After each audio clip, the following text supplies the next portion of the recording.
Assalamualaikum warahmatullahi wabarakatuh. Tak dengar orang setiap saya jawab salam. Assalamualaikum warahmatullahi wabarakatuh. Bagi salam sunat, jawab salam wajib. Kalau dalam kumpulan fardu kifayah, ada yang jawab, lepas tanggungjawab daripada orang lain. Dan jawapan tu kalau boleh didengarilah oleh orang yang di sana.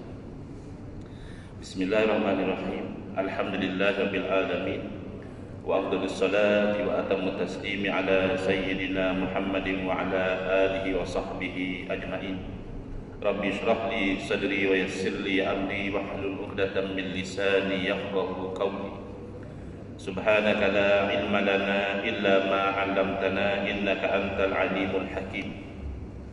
Allahumma akhrijna min zulumatil wahmi wa akrimna binuril fahmi waftah alaina bima'rifatil ilmi wa sahhil akhlaqana bil hilm waj'alna mimman yastami'una al-qawla fayattabi'una ahsana.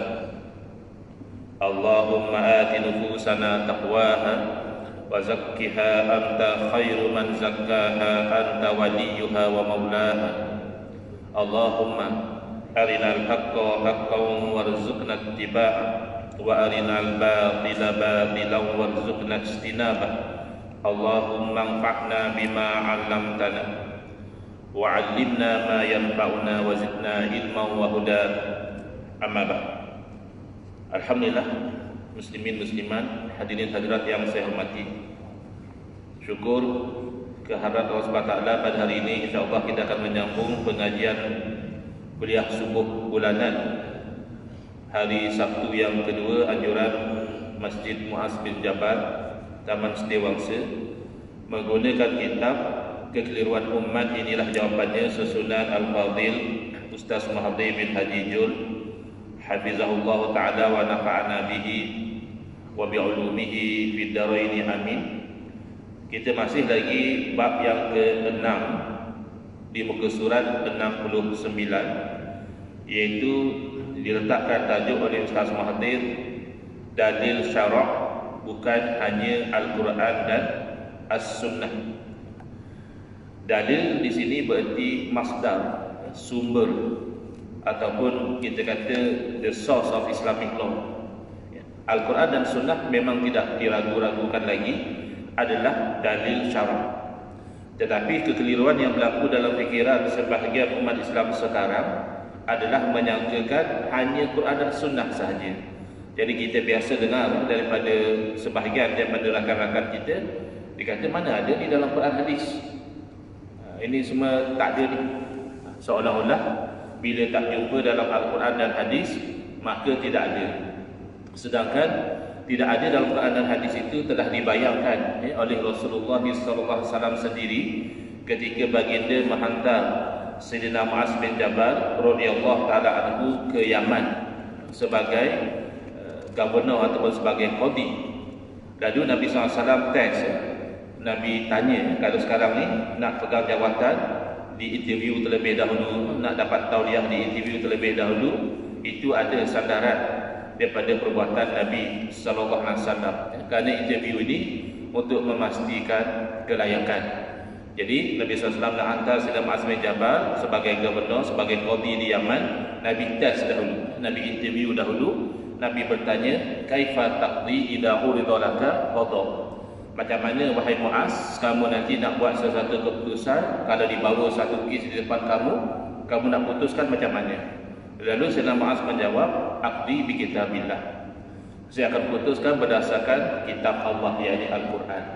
Jadi Al-Quran dalil syarak tidak diragukan. Lalu Nabi SAW memberi isyarat bahawa tidak semua perkara dijumpai keputusannya, jawapannya direct dalam Al-Quran. Lalu Nabi SAW bertanya, fa illam tajid fi kitabillah. Tapi macam mana kamu nak putuskan kalau solusinya itu kamu tak jumpa dalam Al-Quran? Kan itu menunjukkan memang ada perkara-perkara kalau kita nak cari jawapan direct dalam Quran, tak ada.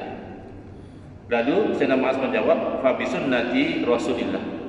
Kalau tidak ada saya jumpa solusi dalam Al-Quran, maka dengan sunnah Rasulullah SAW lah saya akan memutuskan. Lalu Nabi SAW bertanya lagi, fa illam tajid fi kitabillahi wala fi sunnati rasulillah. Macam mana kamu nak putuskan kalau solusinya kamu cari dalam Quran dan sunnah tak ada? Kan itu jelas indikasi daripada Nabi SAW bahawa tidak semua solusi hukum itu dijumpai direct sebiji dalam Quran dan sunnah, tidak. Lalu Sayyidina Mu'adz menjawab, ajtahidu ra'yi, saya akan beristihad menggunakan pandangan saya, mana menilai apa yang ada kaitan dengan Quran, apa yang ada kaedah di dalam hadis dan sebagainya, dan mengeluarkan hukum. Lalu Nabi SAW menepuk dada Sayyidina Mu'adz bin Jabal radhiyallahu ta'ala anhu seraya berkata, Alhamdulillahilladzi waffaqa rasulillah lima yurdi Rasulullah. Segala puji bagi Allah yang memberi taufik kepada utusan Rasul kepada apa yang Rasul redha. Mana Nabi SAW mengiktiraf bahawa jawapan Sayyidina Mu'adz itu benar. Ya. Jadi antara alat ijtihad kita telah terangkan pada bulan Jun yang lalu, bulan Julai yang lalu, bulan Ogos kita skip kerana saya ada urusan. Jadi bulan Julai yang lalu kita telah terangkan salah satu sumber hukum selain daripada Quran dan Sunnah adalah qiyas. Hari ini insya-Allah kita masuk kepada melihat sumber-sumber hukum yang lain, iaitu salah satunya dinamakan istishab ataupun kadang-kadang disebut istishabul asli. Istishab ini adalah tanggapan bahawa sesuatu keadaan itu kekal di dalam keadaan asal. Kita anggap dia kekal kecuali ada bukti sebaliknya. Dalam bahasa Arab kaedah ini disebut baqa'u kana ala ma kana. Kekalnya sesuatu itu di atas keadaan asalnya. Presumption of status quo. Dianggap benda itu kekal. Bila tanggapan itu akan berubah bila ada bukti yang sebaliknya. Daripada sini ada satu kaedah yang besar dalam ilmu fiqh, iaitu al-yaqin la yazulu bisyak. Satu perkara yang telah yakin tidak akan hilang semata-mata dengan syak. Ya. Sebab itu dalam kehidupan kita tidak perlu terlampau was-was kalau kita tahu kaedah ini. Kita ambil contoh yang mudah yang kerap dihadapi, iaitu misalnya satu orang yang berwudu. Dah lama dia berwudu, mungkin 2 jam, 3 jam yang lalu dia berwudu, lalu masuk waktu. Tiba-tiba timbul keraguan dalam hati dia, dalam tempoh 2-3 jam tadi dah batal ke belum wudu saya ni? Sedangkan dia berwudu tu yakin. Memang dia ingat tadi dah berwudu, tapi dia ada ragu-ragu, kau dah mana tahu terkentut ke, ada pergi tandas ke tadi, ya.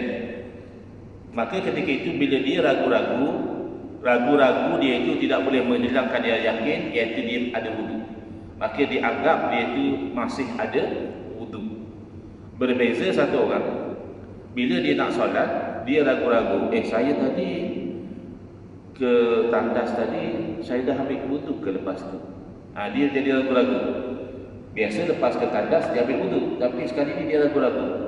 Macam tak ingat pula ambil wudu, tapi nak kata tak ambil, biasa ambil. Maka ketika itu dianggap dia belum berwudu. Kerana tak ada wudu tu yakin. Dia ingat ke tandas tadi, buang air dan sebagainya. Yang ragu-ragu tu dah ada wudu atau belum, maka dianggap belum ada. Dia panggil istishabul asli. Dianggap berkekalnya sesuatu yang asal, yakni sesuatu yang telah diyakini. Maka tercabang daripada kaedah tadi, al-yaqin la yazulu bisyak. Sesuatu yang yakin itu tidak akan dihilangkan semata-mata dengan syak, keraguan. Kaedah lain yang disebut al-aslu bara'atuz zimmah. Yang dianggap benar adalah seseorang itu tidak menanggung apa-apa liability. Zimmah ni tanggungan. Bara'ah itu makna lepas. Lepas dari sebarang tanggungan. Jadi kaedah ini penting. Bahkan diterima dalam undang-undang sivil. Secara asas kaedah ini diterima dalam undang-undang sivil. Al-aslu bara'atul zimmah kalau kita terjemahkan dalam konteks undang-undang sivil, undang-undang yang berkaitan dengan jenayah misalnya. Civil di sini maksudnya bukan syariah. Kan ada civil as opposed to criminal. Tapi yang saya katakan civil di sini as opposed to syariah, undang-undang yang bukan syariah. Dalam bahagian kriminal dia kan dia ada juga kaedah presumption of innocence. An accused person is presumed innocent until proven guilty. Ini orang yang tertuduh dianggap tidak bersalah sehinggalah dibuktikan bersalah. Kenapa begitu? Kerana satu orang lahir ke dunia belum buat apa-apa kesalahan, itu yakin. Mana ada orang lahir ke dunia buat salah, buat jenayah itu, tak ada. Atau lahir ke dunia berhutang ini, tak ada. Dia lahir ke dunia bersih, clean. Kita tak sama misalnya dengan fahaman orang Kristian yang mengatakan ada original sin, ada dosa yang terpaksa ditebus oleh Nabi Isa alaihissalam. Bukan begitu, ya. Kita lahir ke dunia bersih, tapi kebersihan itu nanti boleh ternoda dengan dosa, dengan kesalahan dan sebagainya. Jadi bila seseorang itu dituduh, dia kena dibuktikan. Mana beban pembuktian ditanggung oleh orang yang menuduh. Ya, al-bayyinatu 'alal mudda'i. Beban pembuktian ditanggung oleh orang yang menuduh. Kamu dituduh mencuri misalnya. Kamu dituduh merompak, kamu dituduh berzina, kamu dituduh apa dan sebagainya. Maka orang itu tak perlu bawa bukti kata dia tak mencuri. Dia tidak perlu bawa bukti bahawa dia tidak berzina. Orang yang menuduh yang kena bawa bukti. Saksinya, betul ada supporting evidence, CCTV-nya dan sebagainya. Cuma dia perlu ingkarlah. Kalau dia mengaku, habislah. Walaupun tak ada bukti, dia mengaku, dia kata memang saya curi. Tapi kalau dia tak mahu, wal yaminu ada man ankara. Maka orang yang ingkar, dia kata tak, saya tak buat benda tu, dia kena bersumpah. Kerana sumpah ini menunjukkan dia yakin bahawa dia tidak melakukan apa yang dituduh. Kenapa yang ini cukup bersumpah saja? Yang tadi kena bawa bukti, kena bawa saksi, kena bawa ini. Sebab yang tadi mendakwa khilaf asli. Dia mendakwa sesuatu yang bercanggah dengan asal. Yang ini asalnya memang dia tak bersalah. So sumpah itu hanya menguatkan benda yang asal. Sudah cukup kuat bersumpah itu. Jadi sebab itulah ikut dalam undang-undang apa itu civil juga, kalau dalam undang-undang kriminal kan dia kata prosecutor has to prove the case beyond reasonable doubt. Orang yang menjadi prosecutor, pendakwa, kena membuktikan tuduhan itu melampaui keraguan yang munasabah. Berarti orang yang dituduh dia hanya perlu bangkitkan keraguan, dan mahkamah dapati munasabah keraguan itu. Boleh jadi orang lain yang buat itu, kerana ramai kat situ misalnya. Boleh jadi orang lain yang tinggal, kerana dalam pergaduhan tu macam-macam orang ada. Jadi tak pasti yang tertuduh tu yang membunuh misalnya. Jadi ini antara kesan daripada kaedah istishab ini secara praktikal. Kalau dalam undang-undang kita kata muamalat, bukan jenayah, dia punya standard of proof kurang sedikit. Kalau dalam undang-undang Islam pun al-hudud tudra'u bisyubhat. Hukuman hudud akan diangkat, tidak dijalankan kerana ada wujud syubhat. Bukan kita menolak hukum hudud, tidak, tapi tidak terbukti, ada keraguan. Habis itu lepas macam tu je lah Ustaz. Boleh jadi tidak lepas, tapi dengan takzir. Hukuman takzir ini lebih ringan lagi. Tetapi kalau hudud ada sedikit keraguan, tidak boleh dilaksanakan. Kerana tersalah melepaskan ramai orang yang bersalah itu lebih ringan berbanding tersalah menghukum satu orang yang innocent, satu orang yang tidak bersalah. Tapi kalau undang-undang itu membabitkan muamalah jual beli, kalau itu di dalam balance of probabilities, mana berat sangkaannya itu sebelah mana. Tidak perlu sampai tidak ada syubhat langsung. Masih lagi pembuktian atas yang mendakwa sebaliknya. Contohnya A dan B. A mendakwa bahawa B ada berhutang dengan dia sebanyak 10,000 dan dia belum bayar. Jadi kata B, saya tak pernah pun berhutang dengan dia. Jadi ketika itu A kena bawa bukti, saksi kah, surat perjanjian kah, transfer receipt, transfer duit kah, dan sebagainya, membuktikan bahawa memang B ada berhutang dengan dia sebanyak 10,000 ringgit. Berbeza misalnya apabila A mendakwa B ni ada hutang dengan saya 10,000 tak bayar-bayar. Saya minta pihak mahkamah keluarkan perintah supaya dia bayar hutang saya. Jadi B jawab, memang saya ada hutang tapi tak ada sampai 10,000, 5,000 je pun. Saya hutangnya 5,000 saja. Kenapa minta sampai 10,000? Ini tak adil. Ketika itu 5,000 yang dia mengaku tu dah tak boleh bukti. Sebab dia dah mengaku. Tapi 5,000 yang ekstra, yang dia kata saya hanya hutang 5,000, mana 5,000 lagi tu belum terbukti. Iaitu ia kena bawa bukti bahawa sebenarnya bukan setakat 5,000 tapi 10,000 yang dihutang. So the difference yang 5,000 lagi itu saja belum bukti, yang 5,000 yang satu lagi itu telah diakui oleh yang didakwa. Atau misalnya A mendakwa bahawa B berhutang dengan dia 10,000 dan belum bayar, minta mahkamah keluarkan perintah supaya dia bayar. Kata B, memang saya dah ada hutang tapi dah lama pun saya bayar, kenapa masih minta? Jadi ketika itu B kena bawa bukti. Kenapa? Kerana asalnya memang dia tidak ada hutang. Dia dakwa dia hutang 10,000. A kena bawa bukti. Tak boleh bawa kerana dia telah mengaku. B kata memang saya ada hutang 10,000 tapi saya dah bayar. Bila dia kata saya dah bayar, berarti itu bercanggah dengan asal. Asal orang berhutang belum bayar. Kamu kata dah bayar, okey, bawa bukti. Ini saksi, misalnya saya serahkan duit pada dia 10,000, ini receipt transfer duit online misalnya, ni 2,000 dah baru 5 kali dah saya transfer, cukuplah tu 10,000 misalnya. Beban pembuktian tu telah shift, telah berubah. Asalnya dalam kes hutang ini A yang perlu buktikan bahawa B berhutang dengan dia, tetapi apabila B kata ya memang betul saya ada hutang 10,000, ketika itu sudah tidak perlu lagi dia buktikan sebab sudah ada ikrar, sudah ada pengakuan. Cuma ikrar ini dia adalah bukti yang terbatas, maknanya dia hanya mengikat orang yang mengaku. Dalam kes tadi selesai, dia dah mengaku kata dia berhutang 10,000, tinggal lagi dia perlu buktikan dia sudah bayar. A dah relax. Kalau B berjaya buktikan dia dah bayar, kes itu ditolak. Kalau B gagal buktikan, dia hanya kata ya saya dah bayar 10,000, maka dia kena bayar 10,000 kepada A. Baik. Kembali kepada isu ikrar. Pengakuan dia adalah hujjatun qasirah dia panggil. Dia adalah evidence, tapi evidence yang limited. Limited maksudnya apa? Dia hanya mengikat orang yang mengaku. Ingat tak beberapa tahun dahulu kan ada orang mengaku dia melakukan hubungan homoseks, liwat. Dia mengaku. Tapi yang dia dakwa saya homoseks dengan orang ni, dia tak mengaku.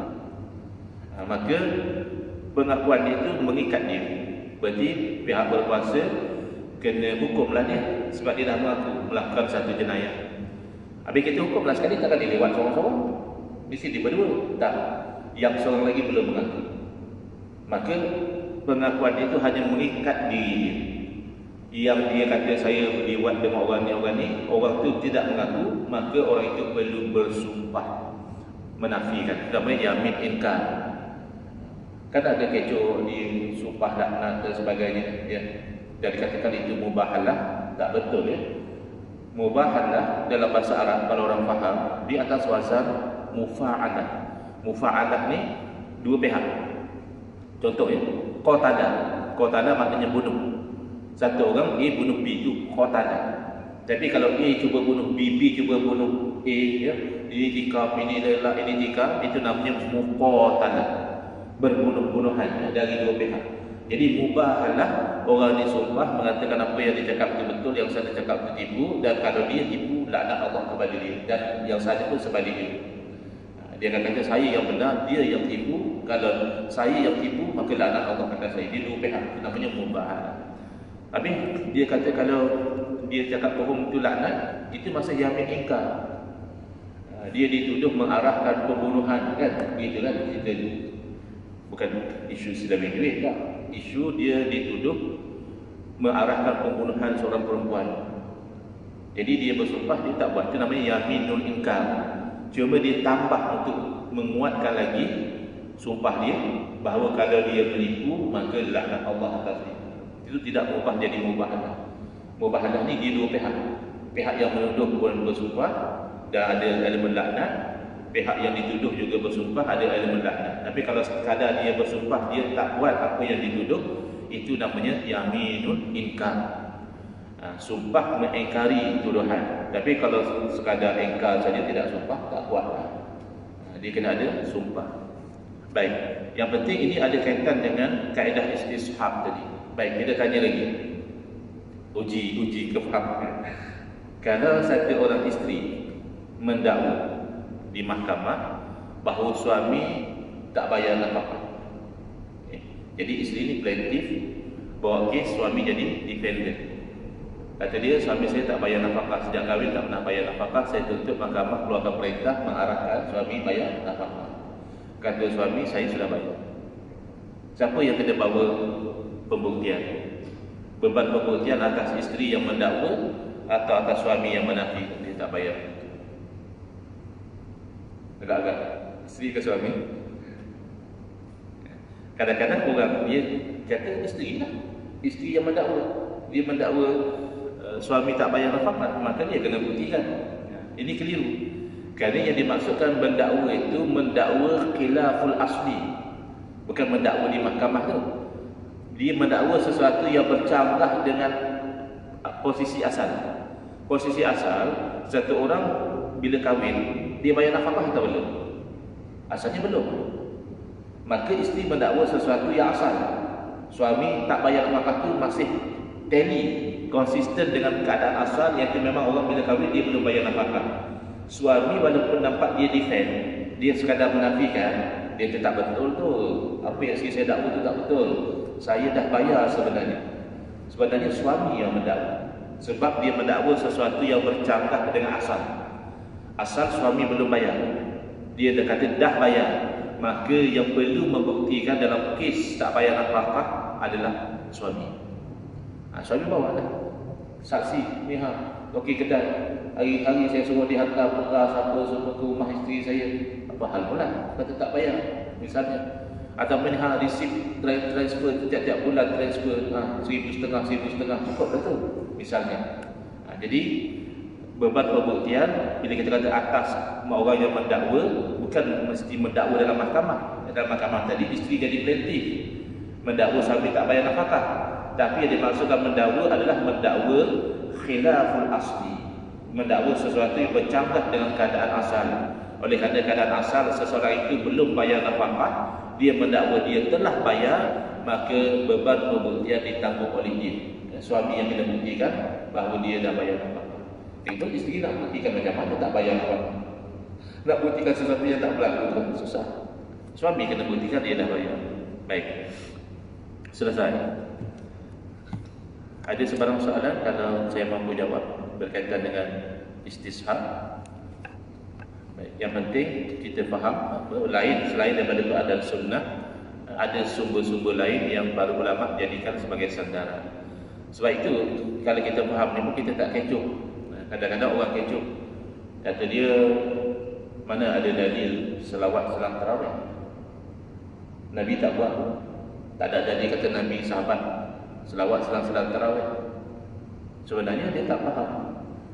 Adakah kamu nak kata selawat selang tarawih itu tak boleh sebab Nabi tak buat? Kalau kamu nak kata tak boleh, maka kamu yang kena bawa bukti, kena bawa dalil. Kenapa? Kerana selawat itu sudah ada dalil.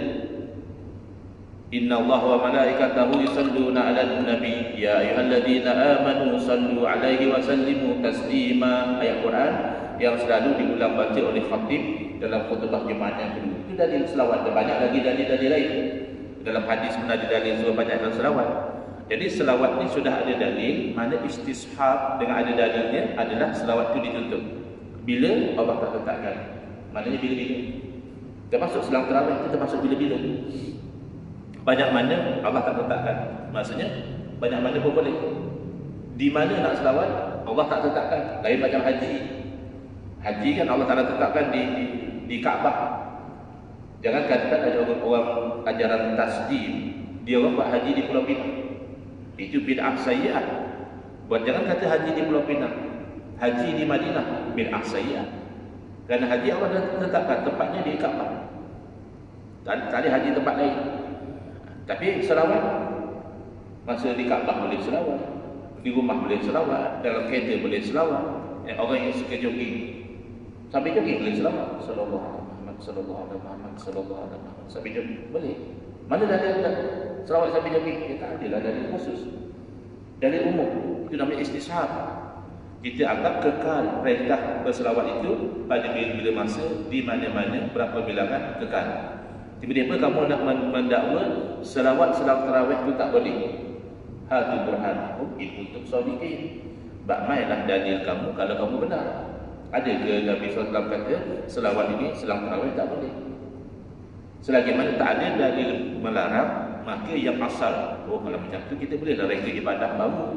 Kalau pakai kaedah tak ada dalil melarang, kan dalil asal umum dah ada menyuruh.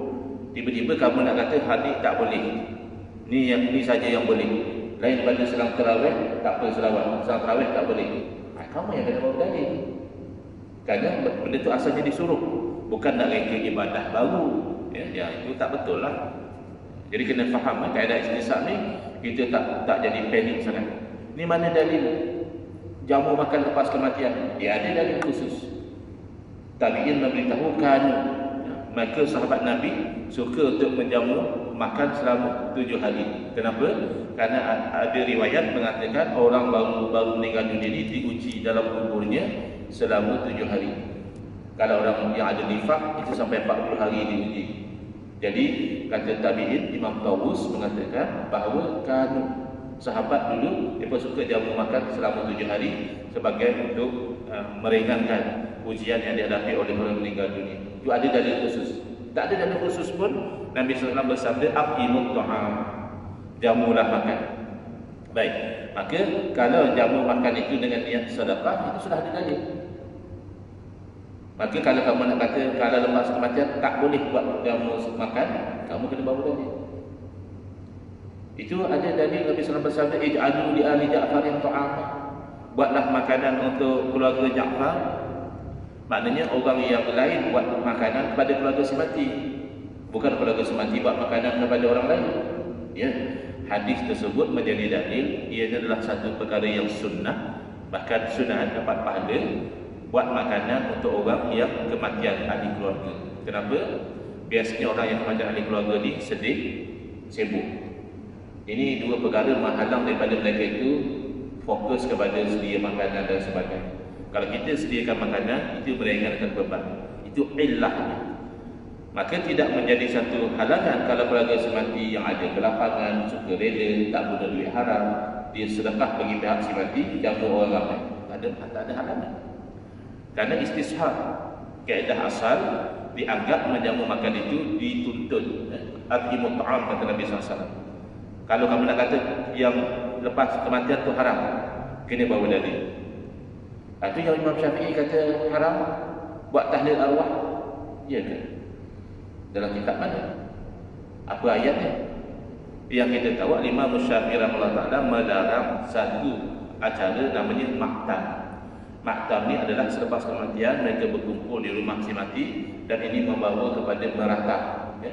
Dan nak menunjukkan ini satu benda yang musibah yang besar, itu memang bid'ah sayyi'ah. Kerana meratap itu hukumnya haram, sesuatu yang menjadi wasilah jalan kepada yang haram, maka perkara itu dilarang. Sama ada kalau pasti maka haram juga, kalau ada kemungkinan maka menjadi makruh. Kerana ada kemungkinan berlaku perkara haram. Kalau pasti event itu membawa kepada meratap, haram. Jadi hati-hati ya. Kalau tak faham istishab ni, jadi kalau kamu tak ada dalil, padahal kamu kena bawa dalil. Kerana kamu mendakwa sesuatu bercanggah dengan presumption. Baik, selesai. Next insya-Allah kita akan bincang tentang masalih mursalah ya. Sebelum saya tutup, kan ada sikit masa lagi. Saya explain masalih dulu apa makna ni. Masalih ini adalah plural, jamak daripada perkataan maslahah. Maslahah ni sesuatu yang kebaikan. Masalih adalah kebaikan-kebaikan. Mursalah maknanya putus. Asalnya makna putus. Apa makna kebaikan-kebaikan yang putus ni? Maksudnya kebaikan-kebaikan yang putus dari dalil. Ada kebaikan, tapi tak ada dalil yang menyuruh, tak ada dalil yang melarang. Kalau ada dalil menyuruh, itu namanya masalih muktabarah, kebaikan yang diiktiraf. Kalau ada dalil yang melarang, dia jadi masalih mulghah, kebaikan yang dibatalkan. Contoh, masalih yang muktabarah, jual beli. Jual beli ada kebaikan tak? Banyaklah kebaikan. Dengan jual belilah ekonomi jadi maju. Ya. Kadang-kadang bila ekonomi slow, kita kata tak mahu membeli barang. Bahaya juga. Sebab nanti dia akan jadi a cycle of economic punya downturn kan. Kita orang meniaga kita tak beli. Duit kita tak ke mana. Sedangkan ekonomi berjalan bila duit ni berpindah-pindah. Jadi jual beli banyak faedah. Faedah yang paling basic, peniaga dapat duit, pembeli dapat barang. Kadang-kadang kita tahu, peniaga lah untung dalam jual beli. Jangan. Pembeli kadang-kadang lebih seronok. Mujurlah kamu jual, saya dah lama bertahun cari barang ni. Mujurlah cik jual, dibeli. Dan adakah masalah ini diiktiraf? Jelas. Dalam Al-Quran misalnya Allah berfirman, wa ahallallahu bai'an wa harrama riba. Padahal Allah Taala menghalalkan jual beli dan mengharamkan riba. Jadi jual beli itu masalah, ada kebaikan dan diiktiraf.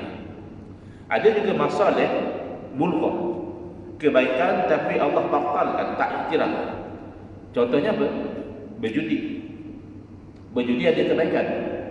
Antara kebaikan berjudi adalah dengan modal yang sedikit dapat untung banyak. Beli loteri modal RM5 misalnya, dapat sampai RM20,000. Tapi yang itu bukan faedah besar daripada berjudi. Sebab yang nak dapat menang judi itu dari segi statistik itu kecil sangat. Yang kalah lagi ramai. Yang menang persentage itu sikit. Mana kita bila berjudi, na'udzubillah, kemungkinan nak menang tu tipis. Kemungkinan nak kalah tu macam dalam tangan. Jadi yang besar daripada faedah berjudi apa dia? Ialah yang lihat yang didapati oleh toki judi. Jadi nasihat yang agak tajam, ya. Kalau alang-alang nak masuk neraka dengan sebab berjudi, jangan berjudi. Sila jadi toki judi. Alang-alang nak masuk neraka lah dengan sebab berjudi. Sebab yang berjudi ramainya apa-apa kedai. Jadi orang yang tak tahu Allah, jadi ketagih judi, duit semua habis buat berjudi. Macam orang drak juga. Orang drak duit semua habis judi drak. Orang berjudi apa duit ada pun dia buat berjudi sebab dia rasa maybe this time this is my lucky day. So I boleh bayar semua hutang-hutang semua. Padahal ada hutang-hutang semua sebab judi bertimbun. Menang 2,000, kalah dah RM100,000 tak ingat. Jadi ada faedahnya terutamanya kepada toki judi. Lagi dia minum arak, hilang stres. Bahkan ada yang katakan red wine tu dia ada manfaat pada kesihatan, ini. Ada faedah. Tak percaya, Quran sebut wa yas'alunaka 'anil khamri wal maisir qul fihima ismun kabirun wa manafi'u linnas. Mereka bertanya kepada kamu tentang arak dan judi. Bagi tahu kepada mereka pada kedua-dua ini ada kerosakan yang besar dan ada manfaat bagi manusia. Jadi manfaat arak dan judi ini Quran iktiraf. Iktiraf macam mana? Iktiraf ada manfaat. Oh, macam tu bolehlah kita berjudi atau jadi toki judi ataupun minum arak atau jual arak. Wa ismuhuma akbaru min nafihima. Tapi kerosakannya itu lebih besar daripada kebaikan. Lalu Allah Taala haramkan. Dalam ayat yang lain, innamal khamru wal maisir wal ansabu wal azlamu rijsum min amali syaitan fajtanib. Arak, judi, tilik nasib dan juga berhala, ini adalah perbuatan kotor daripada perbuatan syaitan. Itu indikasi pertama kata haram. Fajtanibu, maka hendaklah kamu jauhi, confirm haram. Jadi dalam namanya apa? Masalih mulghah, kebaikan yang dibatalkan. Tapi ada perkara yang baik, tapi tak ada dalil pula kata disuruh, tak ada pula dalil dan kata dilarang. Itulah namanya masalih mursalah.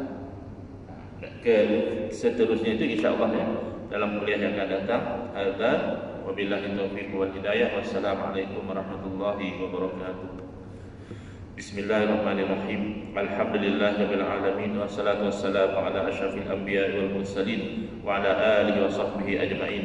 Allahumma shrah sudurana wa ahsin akhlaqana wa azim ujurana wa nawwir qulubana bi nuri hidayatika kama tarda bi nuri syamsika abadan abada bi rahmatika ya arhamar rahimin. Walhamdulillahirabbil alamin. Amin ya rabbal alamin.